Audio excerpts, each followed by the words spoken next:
Welcome to our virtual forum. This is the Winnebago County Executive Candidates Forum presented by the League of Women Voters of Winnebago County and Oshkosh Media. This forum has been recorded for viewing on Oshkosh Media Cable TV, Channel 10, and on the Oshkosh Media channel on Roku, Amazon Fire TV, or Apple TV. All the forums will also be available at oshkoshmedia.org and on the Oshkosh Media YouTube channel and on Facebook at LWV Winnebago County. I am Margie Davey, the president of the League of Women Voters and your moderator for tonight. The League seeks to inform citizens about major public policy issues and about candidates seeking office. We never support nor oppose any political party or candidate. For more information about the League of Women Voters, access our website at lwvwinnebago.org. To learn more about candidates appearing on your ballot, go to vote411.org. Two candidates are competing for Winnebago County Executive for a 4-year term. The incumbent, Mark Harris, is being challenged by John Damel. This virtual forum looks a little different, but it still gives you, the viewer, an opportunity to get to know the candidates. Since we have no live audience, we asked for questions to be submitted in advance through email or phone. These questions may have been edited for brevity and clarity. Candidates received only the first question in advance. They have not seen any of the other questions. We also encouraged our panelists to provide questions of their own. Joining me on the panel tonight are Karen Schneider, publisher of the Oshkosh Herald, and Nathaniel Shuda, editor, Oshkosh Northwestern. Candidates, our timekeeper will give you cues. Please heed the stop sign so I don't have to cut you off. Thank you in advance for keeping your answers concise so that we may cover as many issues as possible. This is not a debate. You will each be given the same amount of time for the same question. At the conclusion of this forum, I will offer each of you the opportunity to clarify or rebut something that was said earlier. We will now move on to opening statements. You will have 2 minutes to summarize your background, qualifications, and your motivation for seeking office, election or re-election as Winnebago County Executive. Why should voters choose you over your opponent? And going alphabetically, we will begin with you, John. All right, thank you. I'd like to thank the League of Women Voters and the moderators for hosting this debate. It's really important that you give people the opportunity to learn about their local candidates. I'd like to thank my supporters and my family, most of all my wife Ann and my 4 daughters. One might say I actually have a league of my own. I'd like to thank everybody for watching today and your involvement of wanting to know about your local candidates. I think that's great. My name is John Damel. I am a prominent business owner in Winnebago County. I was the chairman of the board of directors of the Chamber of Commerce, where I champion businesses both big and small. But I also champion the people. And I like to do that through the work of my restaurant Zeroni's or the Oshkosh Kids Foundation or the Day by Day Warming Shelter. One of my favorites, the Heroes of, to encourage neighbors to help neighbors, which is in Oshkosh and Amro, Winneconne, Needham, and Nasha, and even as far as Richmond, Virginia. Winnebago County, I've been a lifelong resident, 8th generation from Gottlieb Damel, who moved here in the early 1800s. I love the waterways and the adventure and the events and the business and the agriculture and the people, most of all the people. The people had a rough 2020. We saw businesses, jobs. It was tough. We saw deaths, not just COVID, but also domestic violence and suicide and overdoses ravaged the county. But it wasn't all bad. We had some people that charged into the storm, people on the ground that really led the way, our frontline workers that worked tirelessly, our essential workers that kept the wheels moving, our volunteers at the food pantries and other nonprofits to make sure that we were looking for the people in the gaps in poverty, looking after each other. We had neighbors helping neighbors, washing kids, getting groceries. And really that's where the rubber met the road. It was the people. The people rose up and they banded together and we talked and we figured out things and we led the way. And it's something that I felt that we didn't have in the county level. That leadership. Okay, John, aspect. I'm afraid your time's up. Sorry. All right. I now I see it. My camera's up here. I apologize for that. Thank you. Mark, it's your turn. 2 minutes. But I also would like to thank the League of Women Voters for holding this forum. And my wife, Susan, and I have raised 3 sons in this community. But my educational background is that I have a Bachelor of Business Administration with an emphasis in accounting from the University of Michigan, and my JD from the University of Michigan Law School. I've served 3 terms on the Oshkosh City Council, including 1 year as mayor, and also served a term on the county board. I was a foster parent for 2 years in this community, and I was elected as county executive in 2005 and have served ever since. My motivation for wanting to have this job again, partly I've poured much of my life into this job, and there's some projects I'd like to complete. I'd like to see some aviation jobs in the aviation business park, and I think that's a long-term project. I'd like to get some concert series going at the Expo Center, and most of all, I'd like to continue controlling the county's taxes and reducing the county's debt. My background has given me an attention to details that's paid off well for the county taxpayers. For instance, I was able to claw back some CDBG monies that the state took from the county and was able to do a paving project that was scheduled to be paid for with taxpayers' dollars locally, but we could use those monies instead. Thank you. Thank you, Mark. Okay, well, now we're going to move on to the question part of the evening. That question you had in advance, you knew you got to give that. Now we're going to have questions that have either been submitted by the public or our panelists have come up with. And we will give you 90 seconds, a minute and a half for each response. You will each get to respond to each question, and then we'll move on to the next. So let's begin with Karen asking a question of John. All right, thank you. So Mark, you touched on this a little bit, and we know that the state share of revenue continues to decrease for local municipalities. So John, can you tell us how you'll manage the budget restraints and debt limitations? Sure. There's another way to kind of raise your county taxes, and that's through growth, through new building. We have a housing crisis right now, and if we don't address it, if we don't have some affordable housing, we have nowhere for our workers to go or a business to build. Right now, we have Oshkosh Corp looking to build a plant in Milwaukee for the new postal service vehicles because we don't have a workforce, because we have no place for the workforce. So if we can build these new plants and we can build these new apartments or affordable housing, that will increase the tax base without actually having to increase your tax bill. Growth is something we really need to jump into. It's something that will balance it out for us. And I applaud Mark for his budget. His budget has been fantastic. But this was a tough year to push budgets. Okay, Mark, go ahead. You know, that's hitting the nail on the head. The state law requires the county to operate with a levy that only increases by the same percentage that net new construction adds to the tax base. That's not easy to do because that number has been coming in below 1.5%, typically between 1 and 1.5, in some years even lower. But it's been doable while inflation has been low as well. If we go into a period with high inflation and still have a low rate of building, then that's going to be very, very tough indeed, because wages, healthcare costs will tend to rise faster than that new construction number. And that's something that the county has to be prepared to address. You just have to constantly look for efficiencies, and every now and then you find a big one. When we went to a family care district, that moved a lot of cost off of the county and onto the state.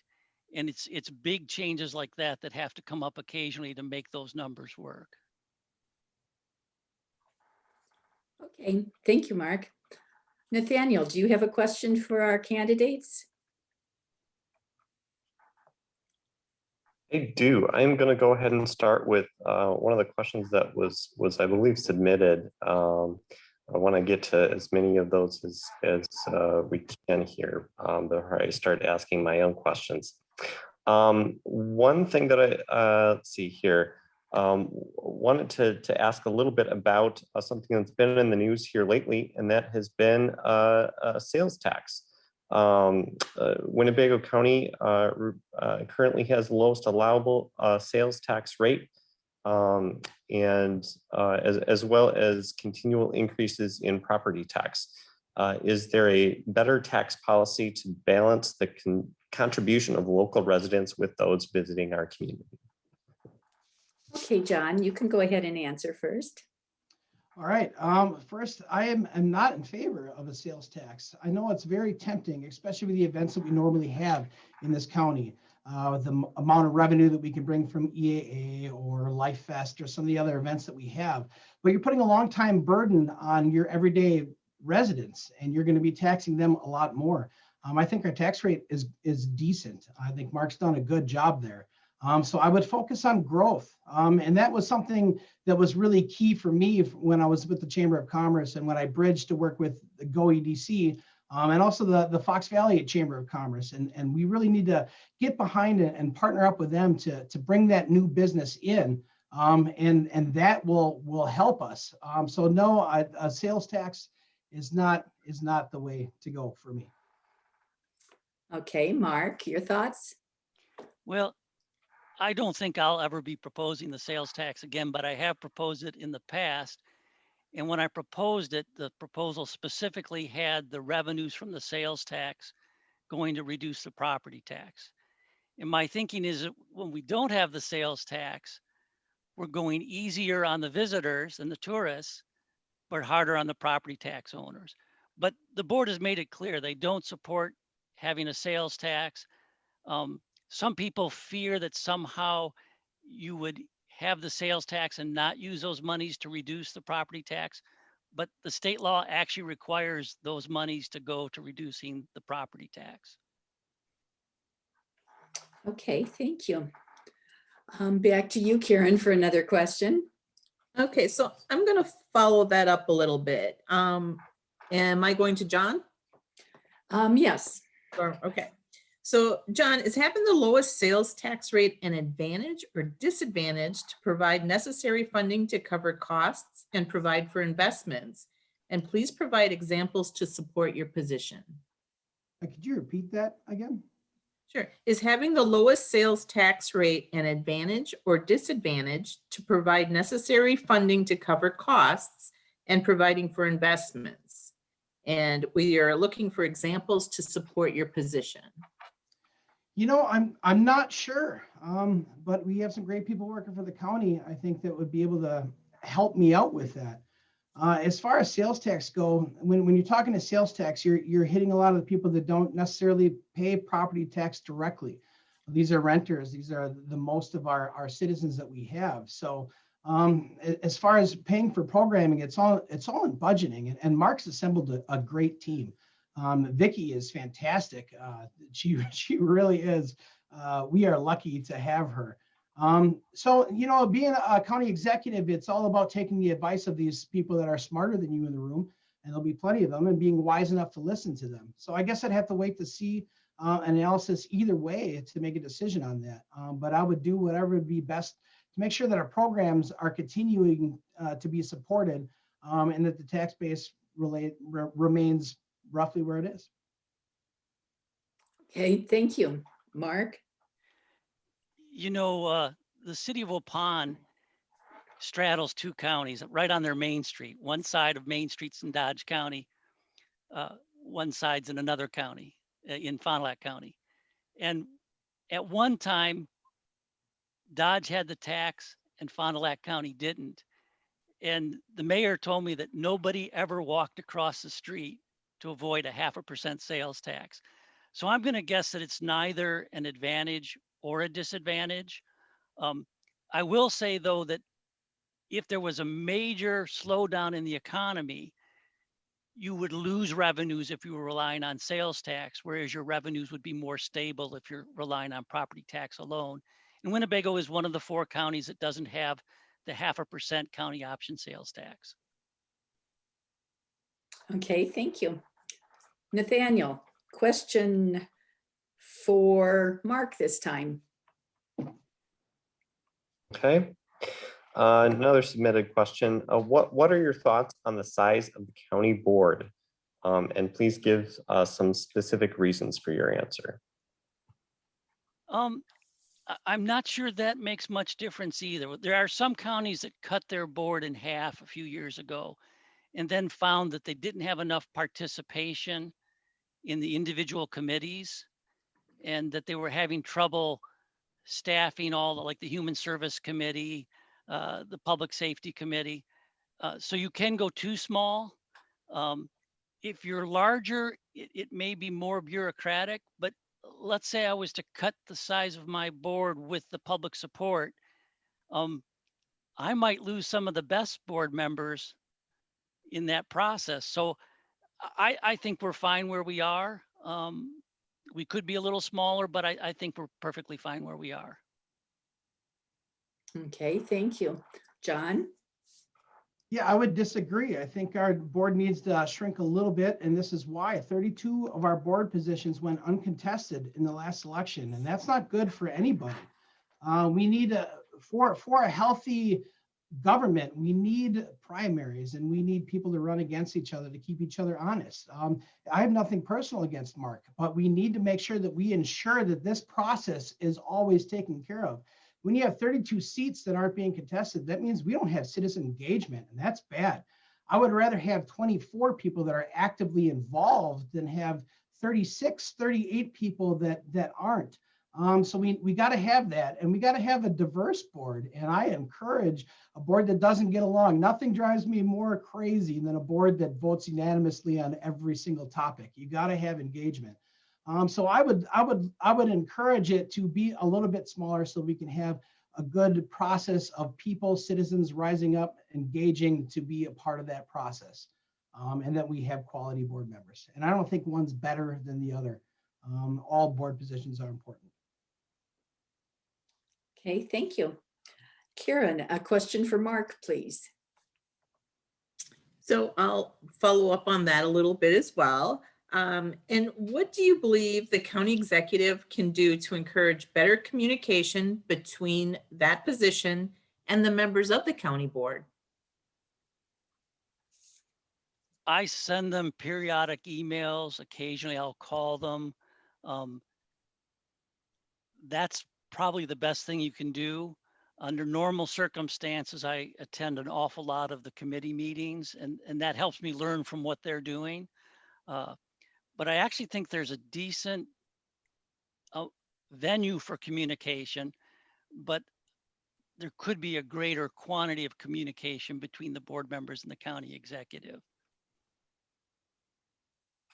Okay, thank you. John? Engagement, engagement, engagement. You have to engage, you have to talk, you have to collaborate. There has to be rigorous communication between your board and you. And that's crucial for just about anything, even in my pizza restaurant. My managers all have to be on the same page, whether they work the day shift or the night shift. My delivery drivers have to know. We all have to know. It doesn't mean that everybody has to know how to do each other's job, but they do have to be at the table. So I would definitely step that up. I think communication's probably not been one of the strengths out of the county executive position, and something that definitely be improved upon.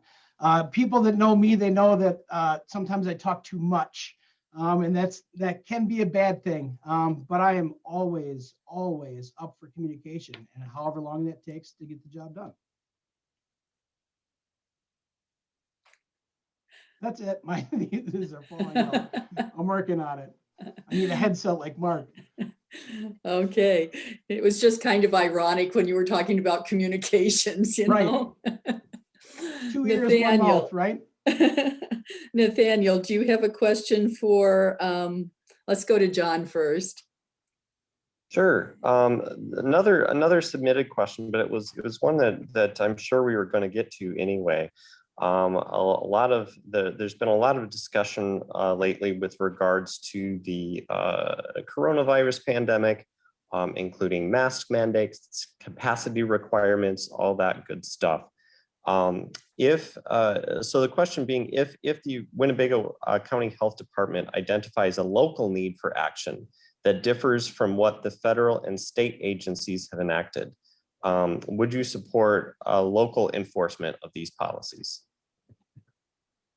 I mean, it's tough. It all depends on what the metrics is and what the situation is. I think we've done a great job in Winnebago County of protecting our most vulnerable. And Mark and your team at Parkview Health Center, a phenomenal job of protecting our most vulnerable. I mean, I have a father who's got dementia who is high risk. So that makes sense to me that we are very cautious around those that we need to be. As far as mandates go, mandates just, they kind of push back. When you have an outside force being told to do something, you have people that want to push back just because they're being told to do something. Now, a strong engagement and strong advisory is the absolute way to go. Now, what are the trigger? There was no triggers in 1108, and that was really a problem. It wasn't saying if our hospitals were full. It wasn't saying if a death rate was X amount. It was just kind of wide open to me. Now, of course, if somebody comes back from the Congo and gets sick and starts bleeding out of their eyes and ears, we need to quarantine that house right away, but we do that. If our hospitals were overflowing and we were looking at schools, yes, we would have to tell people they need to stay home, but I would hope people would have the responsibility to do so. There's going to be failures in a free society, and there's things we're not going to be good at, but it's not worth the trade-off of what can happen in history when those powers get abused. That doesn't mean that I think Doug's going to do that, but it's possible. You never know who the next man up is. Okay, thank you. Mark? John's exactly right that some people will bristle and push back if things are mandated, but we are so close to getting the population that's willing to be vaccinated, that to let our guard down now would be a terrible mistake. And the Supreme Court of Wisconsin's already heard all the arguments months ago on a case trying to strike down the governor's mask order. And the question is, can he put up multiple orders on the same pandemic? I believe the court has concluded that he cannot, but they don't want to issue their decision because they have their own mask mandate in the courtrooms, and they know that there would be damage to society in terms of more death and disease to strike it down. But if it is struck down, the county should put some mask mandate in place to give us a little additional time to get those vaccinations done. And I think 60 days will get us to that point. But there's a real risk that there'll be a gap in time where there's no mask order.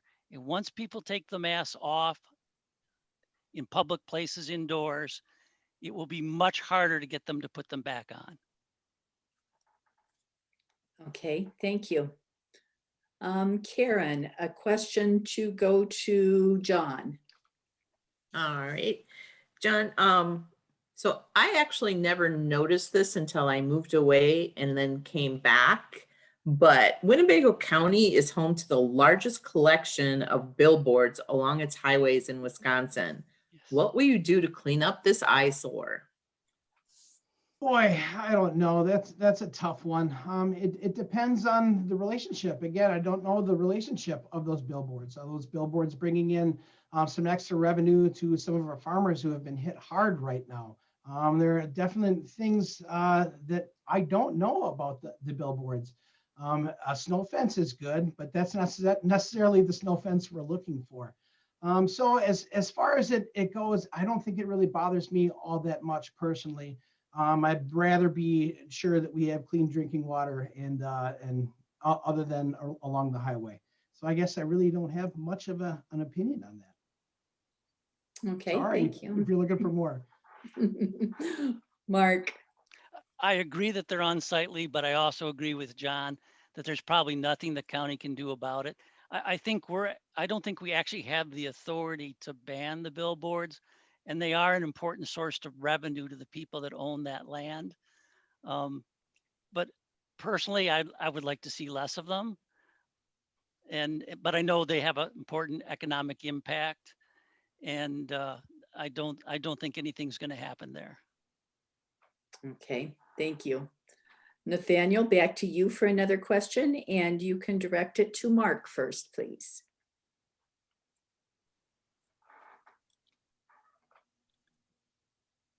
Nathaniel, you're on mute. I thought I hit it. Oh, thank you.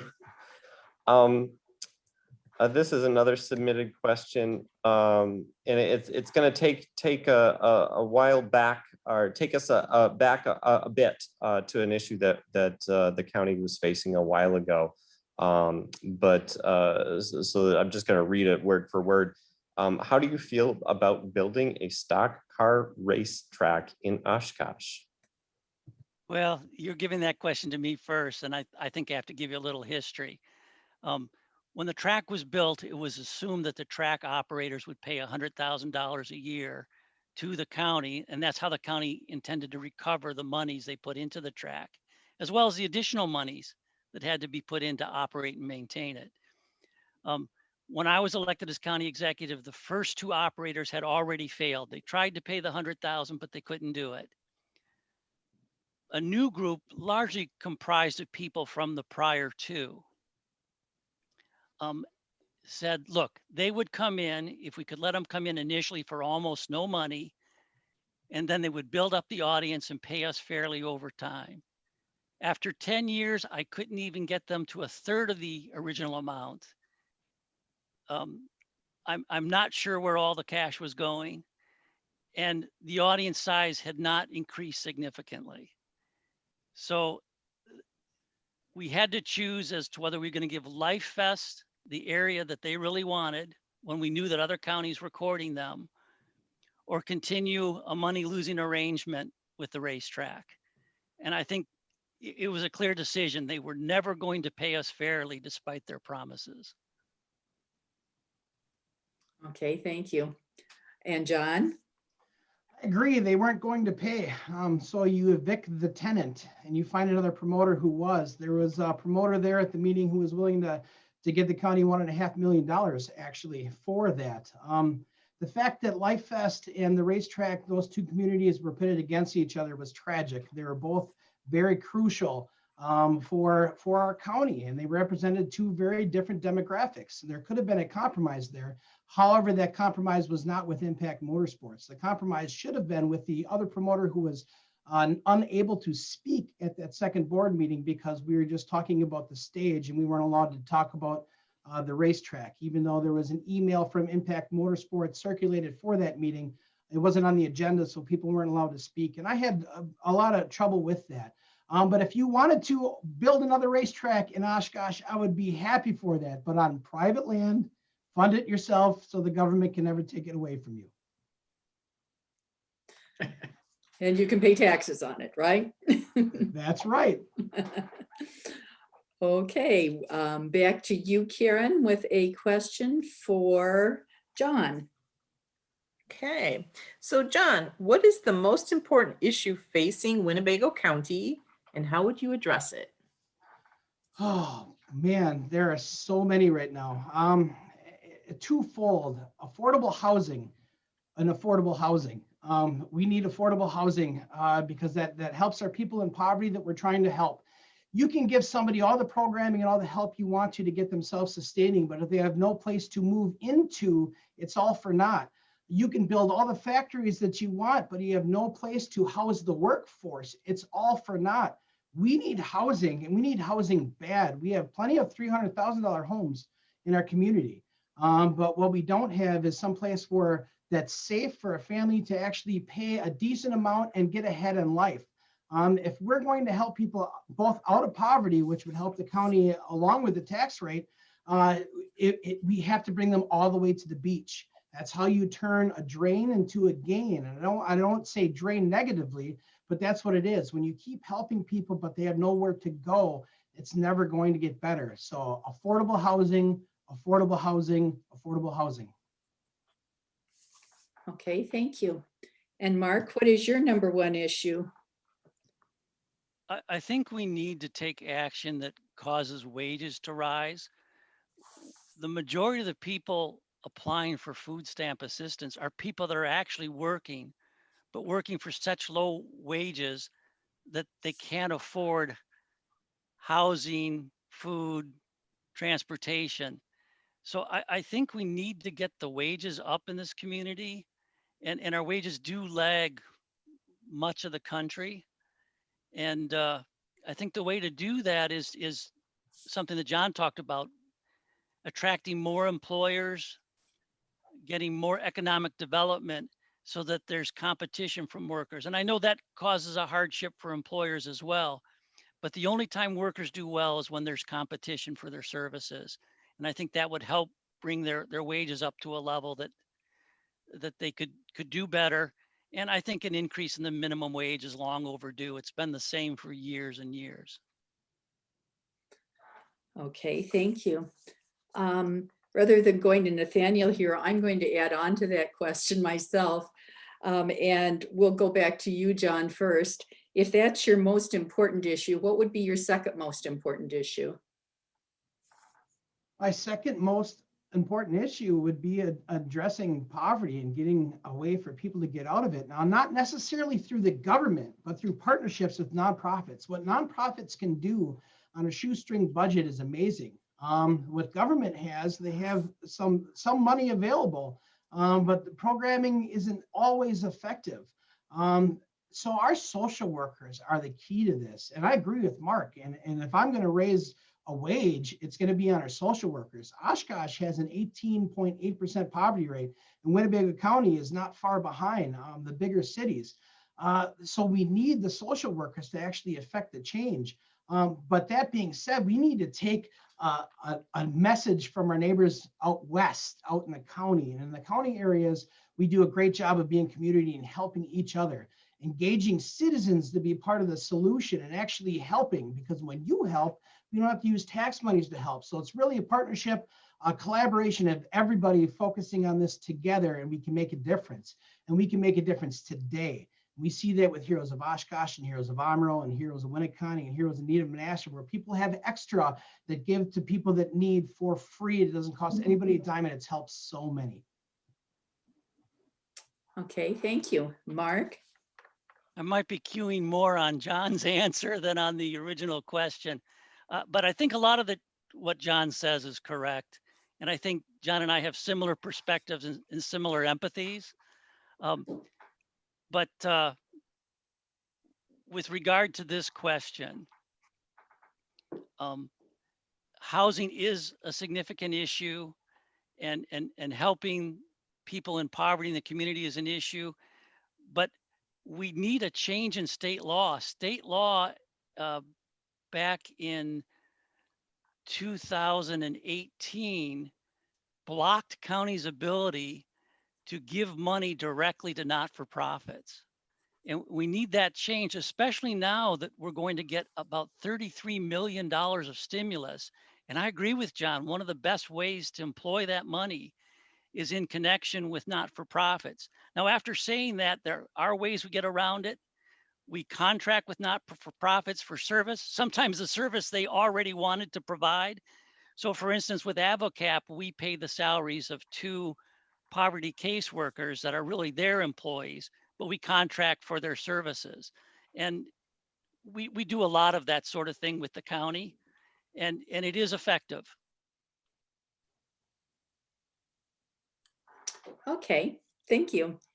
Nathaniel, to you for the next question, please, and direct it to John. Okay. As we're coming out of this pandemic, or at least hopefully coming out of this pandemic, or should I say when we come out of this pandemic, what should the county's role be in helping to support, inspire, and promote economic development within the county? And what would you do specifically as county executive to accomplish that? Collaboration is the key. You know, to Mark's point, a lot of this stuff has to be done through the state level. And so you have to collaborate with your state lawmakers, all of them, not just Gordon Hintz, but Dan Fine and Michael Shaw as well. You have to bring them all to the table. Same thing happened with Oshkosh Corp headquarters. We were up against losing them going to Maryland. We were looking at losing them to free land that was being offered for them. And I fought hard to keep them here because I knew the impact it was. But to do so, I had to get Jason White and John Casper to work together. Not the easiest thing to do, but you sit down on the table and you work it out until you come to an agreement, and then you work for the progress. So the county can absolutely get behind and partner with our economic drivers to really help out. I think we've already done a good job working with GODC and the Oshkosh Chamber on providing some stimulus money to some of the businesses. But we're definitely going to need more of that, especially if we're talking about raising minimum wage. Hopefully, I think Mark is talking about a municipal level. I'm not sure a county level makes sense because Larson is not the same as Oshkosh. That's it. Margie, I think you're muted. Thank you. Yes, I'm sitting here talking to myself. Yeah, I know how it feels now, Nathaniel. We're even. And now I'm all kerfluffled. Did you both answer that question? I don't think I did. Okay, why don't you do that, Mark? You know, the primary vehicle for economic development within the county is the Industrial Development Board. And we give per capita funding to all the communities in the county, which they can then apply to economic development entities or to projects of their own. So that helps economic development around the county. I've also brought the county into PACE. That's Property Assess Conservation Energy is what the letters stand for. But it's basically a source of low cost funding for projects. We're on our third hotel project to get funding for energy and water efficiencies through the PACE Commission lending. I've got one on the PACE agenda tomorrow. And so that's brought millions of dollars of capital in to help those projects. We gave $25,000 of seed money to US Internet, and US Internet used that money to get leverage to get $2 million in grant money from the state to spread fiber optic cable west of the 41 into areas that didn't previously have that. And they may be a source of additional money from this large stimulus amount flowing to us because getting high-speed internet to the rural areas of the county is a really important objective. Okay, thank you. Karen, do you have a question for our candidates?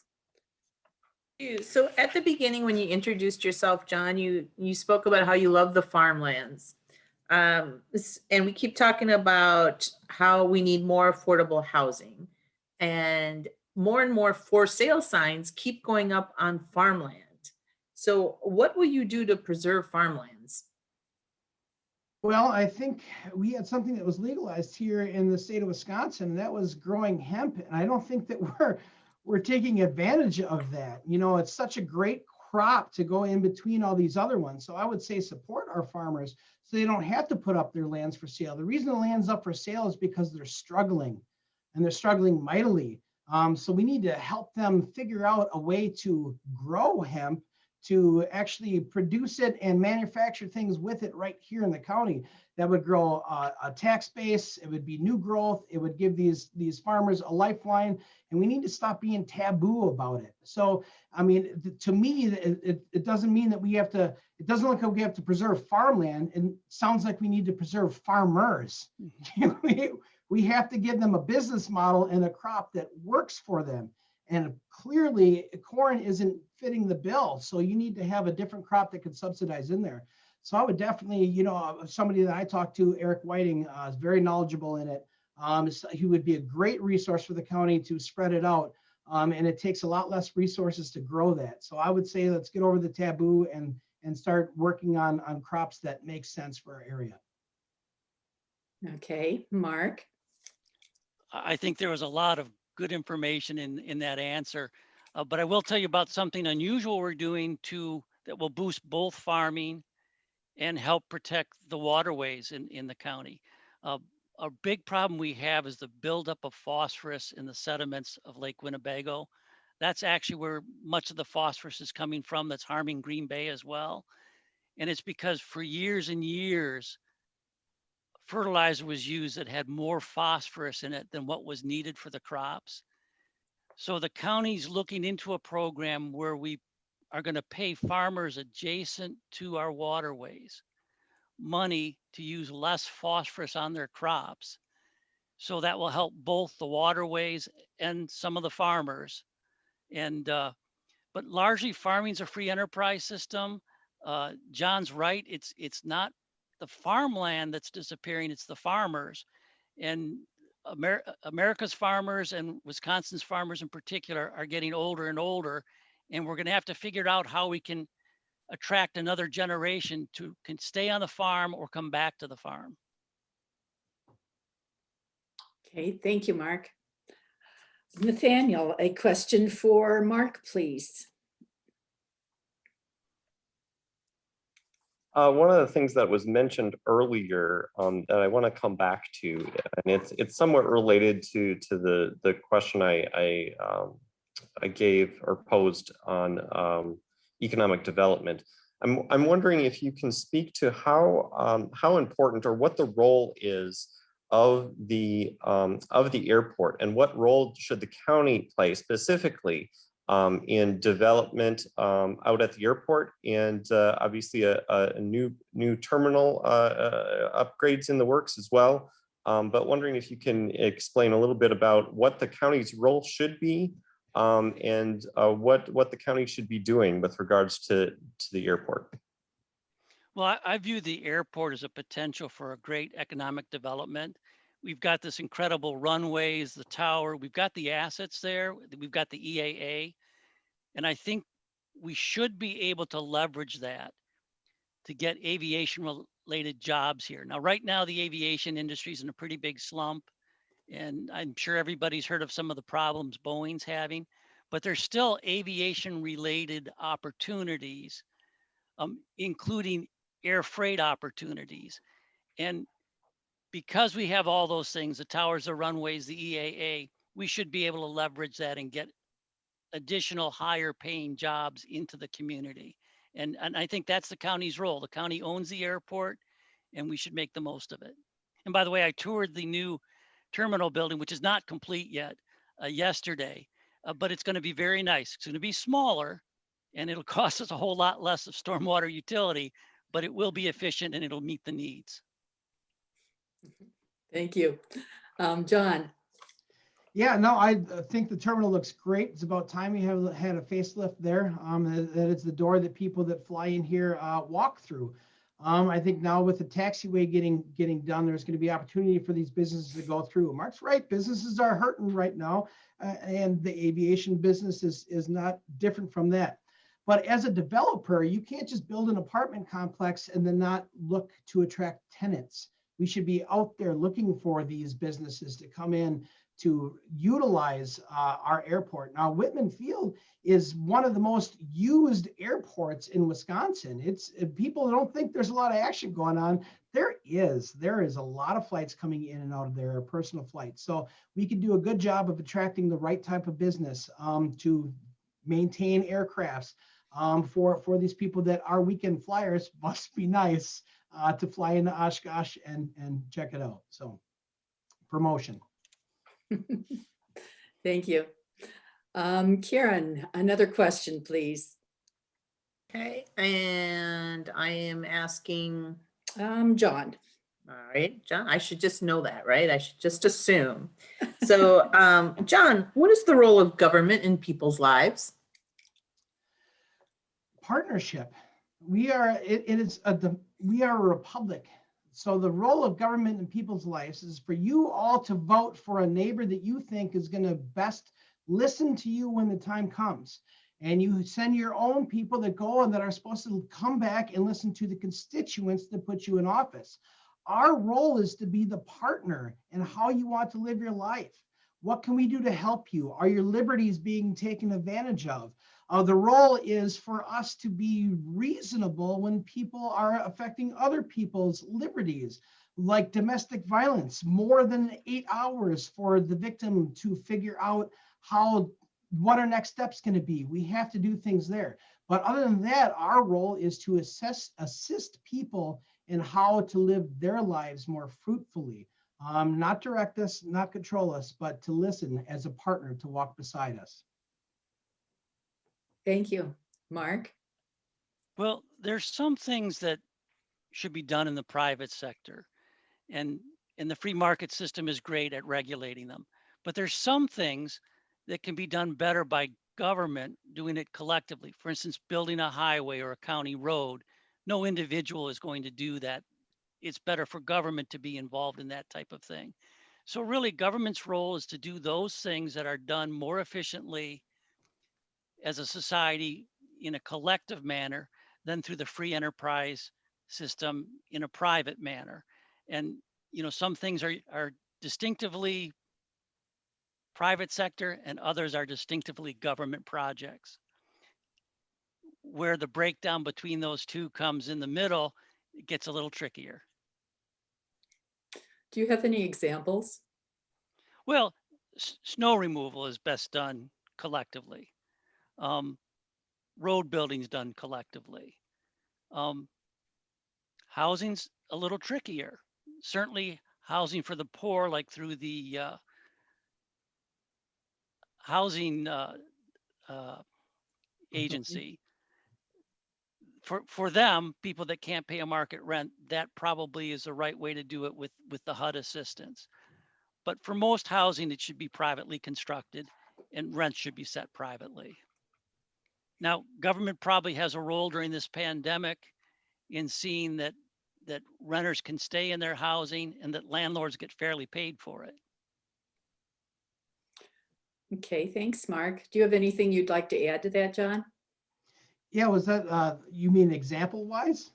Sure. So kind of follow up. Yeah, I agree with Mark. There are things that government should do, like building roads. I mean, that's true. When you have a private company that comes in, they hit a gas line in front of your restaurant, you have to shut down for a day. That's not the best, because that happened to me. But at the same time, Mark's right that you have to look at private sector, because nobody gives the government the lowest bid. The lowest bid for the government is sometimes lower than the highest bid in the private sector. They look at it as easy money, and that can't be. So partnering, if you look at the opportunity zones and what was done at the Waite Rug building, that's a perfect example how government can partner up with the private sector to affect housing. And those are beautiful apartments. That's quality living, and we need more of that. That'd be some examples. Okay, thanks. Nathaniel, a question from you, please. And let's go to Mark first. Sounds good. What is one thing that the county is currently doing that you think the county should stop doing, or one thing that the county is not doing that you think they should start doing? You need to rephrase that or say it again. I certainly can do that. I think the county could do more to help people that are struggling, and in particular the working poor, people that are working, but because of the cost of childcare, because of the cost of housing, that even working with someone in the household working full time, or maybe even two people working significant hours, they can't make ends meet. We need to figure out a way to help these people, and we need to figure out a way that everybody's children have a chance to get educated and to have a better standard of living. And I don't think we're doing that as well as we could. Thank you. John?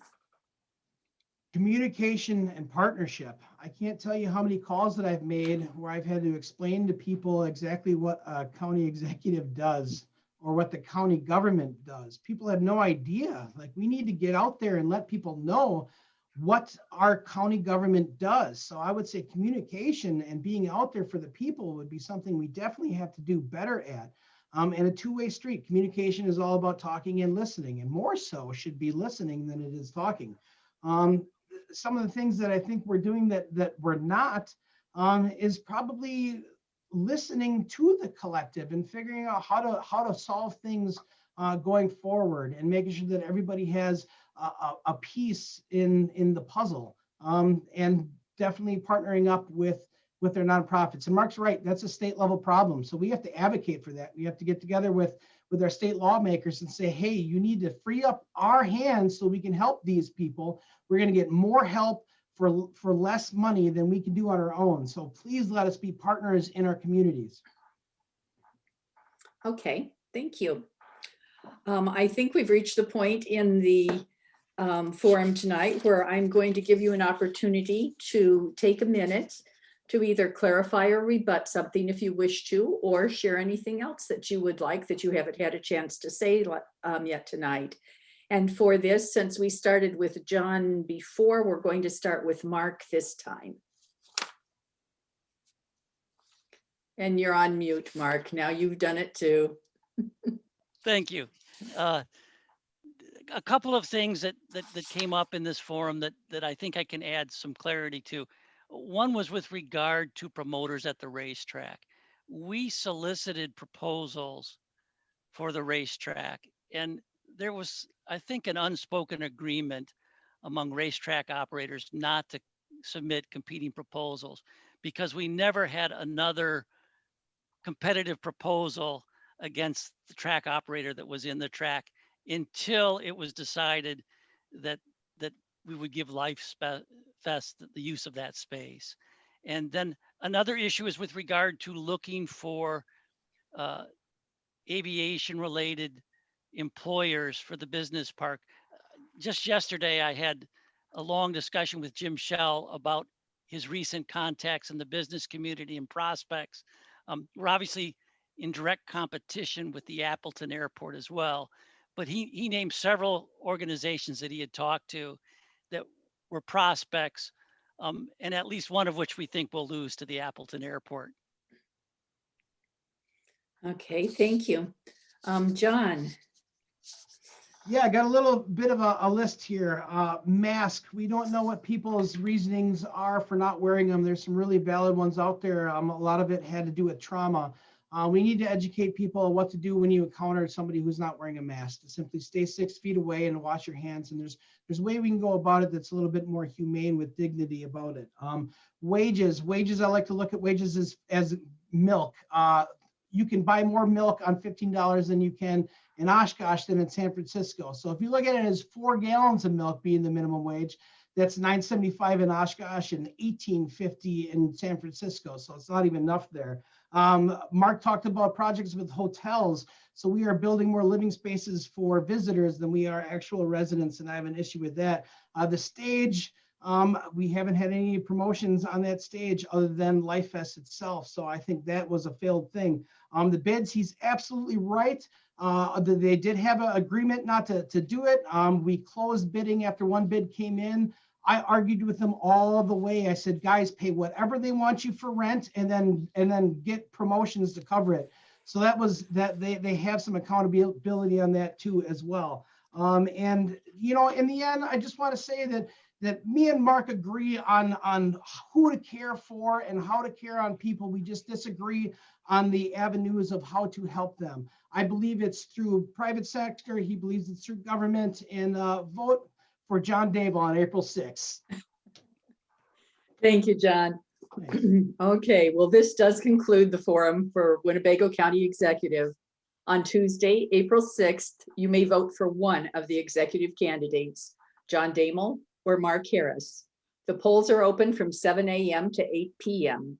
You may register when you go to vote on election day. Be sure and take a proof of residence with you. Everyone must show a photo voter ID.